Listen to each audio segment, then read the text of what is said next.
Hello students, मैं हूं मयंक मिश्रा, आपका फिजिक्स टीचर। आपने मुझसे तो बहुत पढ़ लिया है।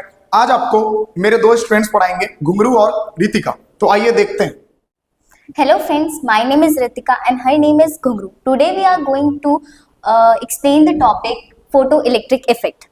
तो फोटो इलेक्ट्रिक इफेक्ट क्या होता है?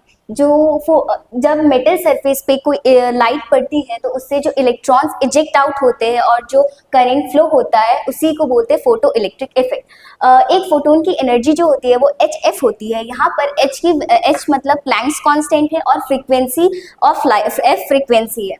और जो ये एनर्जी होती है, जो लाइट जो इलेक्ट्रॉन्स पे जो एनर्जी आती है वो इलेक्ट्रॉन्स कैसे यूज करते हैं ये आइंस्टाइन ने बताया था।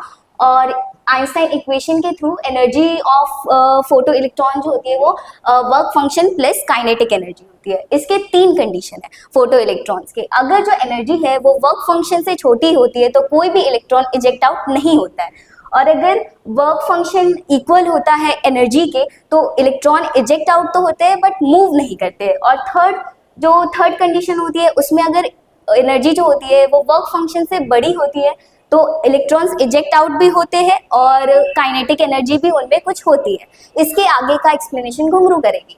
तो आगे का चलिए हम लोग देखते हैं आगे क्या होता है।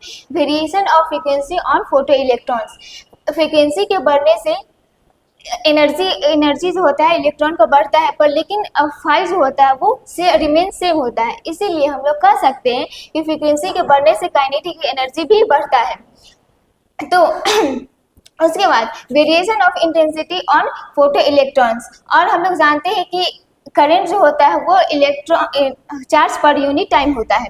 तो यहाँ पे क्या इंटेंसिटी जो होता है वो photon number of photo electrons के मतलब जैसे इंटेंसिटी बढ़ता है वैसे नंबर ऑफ फोटो इलेक्ट्रॉन्स भी बढ़ते हैं। इसीलिए हम लोग कह सकते हैं कि इंटेंसिटी के बढ़ने से करंट भी बढ़ता है। और इसके आगे का जो पार्ट है वो अगले लेक्चर में हम लोग कवर करेंगे।